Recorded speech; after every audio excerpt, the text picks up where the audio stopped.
Financial inclusion for the new migrant. How credit works, part 1. Greetings, fellow migrant hearts, stout-hearted people who have moved from the land of their births to another country, searching for nirvana. My fellow globalists, greetings. My name is Adaneliaku from Omenala Group LLC. In today's meeting, I'd like to talk to you about how credit card works. This is a follow-up to my last video, which specifically focused on why new migrants should build their credit score. If you missed that, I'll leave a link in the description if you're interested. Now, it's been 3 weeks since our last chat, and this 2022 is galloping along. We are almost in April. Onwaifeke, according to the Igbo calendar, and it's the month of mortification. As a new migrant, or Unye Bia Bia, as I jokingly like to call our arrivees, it will be great if you can train your spirit and mental capacity by giving up certain things. Turn your back on certain things that don't necessarily add value. For example, reducing your screen time, pulling back from the gram and Facebook, cutting back on food portions. This is particularly for my husband, cutting down on gari and egusi. Forgiving people who have hurt you, apologizing to people you have hurt, reducing your waka to the mall, and slowing down on swiping your credit card, which in turn frees up more funds to pay those monthly bills. And I do not mean to preach, these are just suggestions. So as a young woman in Nigeria, even though credit cards and the institution of credit was frowned upon in my middle-class establishment, I and other people around me were still exposed to some form of credit. There were girls selling clothes they got from Dubai or London, and you purchased some of those clothes from them and paid them small, as we used to say. Same thing, our mothers bought gold jewelry from other women sellers with some cash advance and took on credit with some cash advance and took on credit for the jewelry, which they paid in stretched out sums based upon agreement. While these women sellers did not charge an upfront interest, it was understood by both the seller and the buyer that the cost of the inconvenience of extending the goods on credit was built into the overall cost of the good. So particularly for those of us originally from countries where the mechanism of credit is not at the core of financial operations, we were not exposed to the idea of credit per se. However, the mechanism of credit is embedded in the financial operations of the West. And the idea behind credit is that you, as the borrower of credit, obtains instant access to a lump sum of money upfront and agrees to repay that amount back to the lender, which is the bank, over a period of time and under conditions of that credit agreement. So, my fellow globalists, Ginti, listen to me. The two most important parameters of credit are the payback period, which is the amount of time between getting access to the lump sum of money and the time the last payment on that credit is made by you, the borrower, and then the annual percent rate, the famous APR that you always hear about. In simple terms, the APR is the total cost of borrowing money, including upfront fees and costs. So you can see that the university student selling goods that she got from Dubai to her peers already knew to add APR to the cost of her goods. APR is calculated on an annual basis and applies to credit cards and loan products such as home loans and auto loans. APR is written as a percentage. The lower the APR, the cheaper the cost of borrowing. I am going to spend some time talking about APR in depth because I think it's important to understand this as a new migrant to aid you with financial decisions. If you are a new migrant to the US, remember the advice we talked about in a previous video. Orere bueze, ozuazu bueze. The seller is king, the buyer is king. Financially healthy people are informed, So know this, unlike the girl who sold me goods she got from Dubai on a pay small credit format, here in this country, the Federal Reserve enacted the Truth in Lending or TILA in 1968, making it mandatory for lenders to disclose costs and fees in a way where the consumers, that is yourself, can compare credit terms more readily and knowledgeably, depending on the type of loan product you got. Fees usually included in the APR include the home appraisal and the credit report fees initiated by the mortgage lender, the interest, the mortgage loan origination fees or points, the mortgage broker fees, processing fees for preparing TILA disclosures, charges imposed on the creditor for purchasing the loan, transaction fees. So you might ask, what's the difference between the APR and the interest rate? Some of you will be wondering, why is this woman forming professor? Is APR not interest rate? No. They are two different things. The difference between APR and the interest rate is that the APR includes interest plus other loan or credit card fees. As noted previously, there's more to a loan than the interest rate. The APR factors in those costs to show you what borrowing will cost you over a year. That's why you will notice that the APR is usually higher than the interest rate percentage. You might be wondering, why do credit cards have different APRs? You might notice that your credit card has an APR range that shows more than one APR in the fee disclosures on your credit card statement. Credit card companies often charge a variable APR according to the type of transaction. Some of the common credit card APR categories some of the common credit card APR categories apply to, does that make sense? For example, balance transfers, usually at a lower fixed rate for a limited time. Cash advances, often higher and more expensive than the standard APR. The introductory fee, usually available for a limited time after sign up. The penalty or late payment. So please, that's why I tell you, try and avoid late payments, often more expensive than the standard APR. And then standard purchases, the main APR you get in the store and online purchases. So why use APR at all? This is an important talking point. APR gives you an easy way to compare the real cost of borrowing. Paint a picture for you to show you why you shouldn't just rely on picking the best interest rate. Compare two loans with interests of say 3% and 3.5%. It might seem like the loan with a 3% interest rate is the better deal. No, it is not always the case. What if 3% interest comes with $2,500 in closing costs versus $500 on the 3.5% interest rate loan? This is why using APR comes in really useful. Those fees would already have been factored into the APR. Again, remember, orere boezi, ozuazu boezi. The seller is king, the buyer is king. Shine your eye. You can use APR to compare two different things. Consider this. Perhaps you are thinking about a payday loan versus a credit card loan for $300. So say you qualify for a credit card with a 24% APR. That 24% APR might sound high compared to a payday loan that charges you $15, a $15 fee for every $100 you borrow. Although this payday loan sounds cheaper, all that glitters is not gold. It equates to an APR of almost 400%. In this case, however, it's clear that the credit card is cheaper than the payday loan over the long term. My people, this is why I said long-term thinking is really important.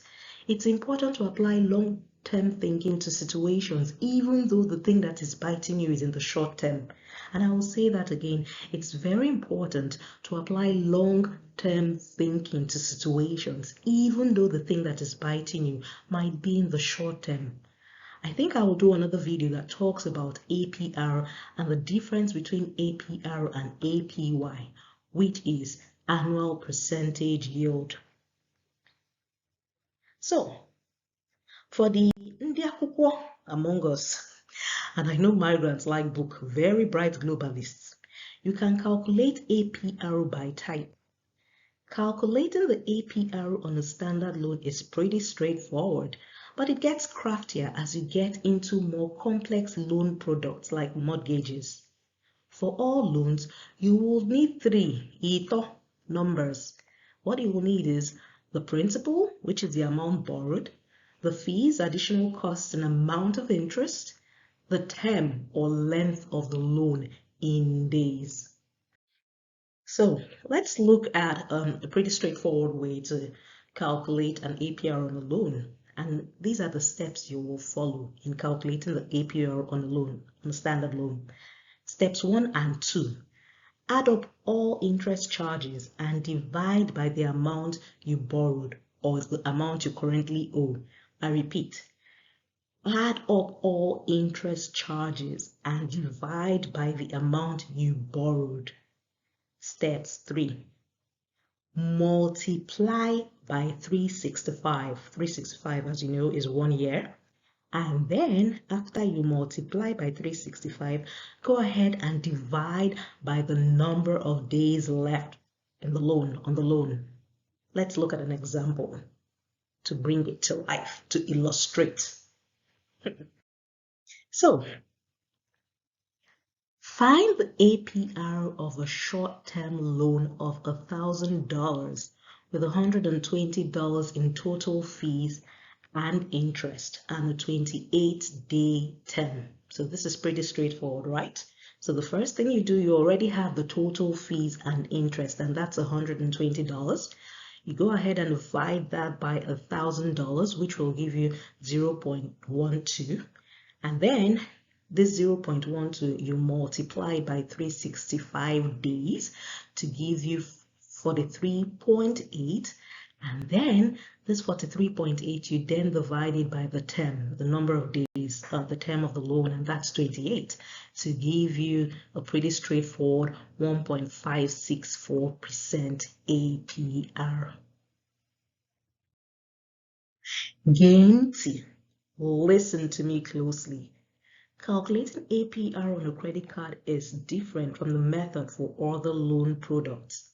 Credit card APRs change as the interest rates and the prime rate by the banks change. I will repeat. Credit card APRs change as the interest rates and prime rates set by the banks change. A bank or credit card issuer isn't legally obligated to notify you. And you know that's the thing about this country. Once they're not legally obligated to notify you, they will not. So you always have to ask questions, do the research, keep your eyes open, shine your eye. A bank creditor isn't legally obligated. A bank or credit card issuer isn't legally obligated to notify you. So it's important to monitor for changes. So to find the credit card's APR, you add the current US bank prime loan rate, which I believe is about 5% now. You add that to the interest rates the credit card issuer charges. For example, like I said, the current US prime rate is, I think, 5%. It is 5%, yeah.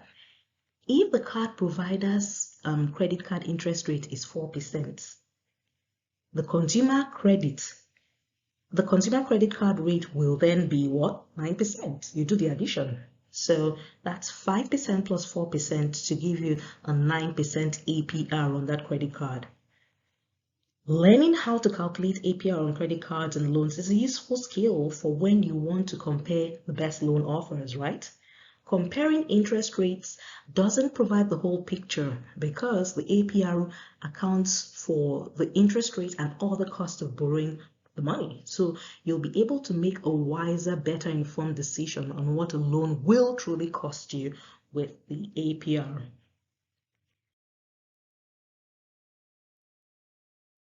So let's talk about how to calculate the APR on a car loan for those of us that like big cars. This is how to calculate the APR for a car loan. It's basically 4 steps. The first step is you get the total payment amount by multiplying the monthly payment by the term of the loan in months. The second step is then you subtract the amount borrowed from the total payment amount to find the loan's total interest payments. Then the third step is you go ahead and divide the total interest charges by the number of years on the loan to find the yearly interest amount. And the fourth and final step is you divide the yearly interest amount by the total payment to calculate the APR. So please note, in this case, the term, which is the amount that you agree to borrow the loan for, is used both in years and in months. So let's look at an example now. Calculate the APR on a $16,000 vehicle loan for 5 years, and you know 5 years is 60 months, with a $400 per month payment. So what do? We go ahead, we want to get the total payment amount. So how do we get the total payment amount? We multiply 400, which is the monthly payment, by 60. 60 is the term in months. And that will give us the total payment amount, which is $24,000. We then go ahead and subtract the $16,000, which is the loan that we borrowed, from this total payment, which is $24,000.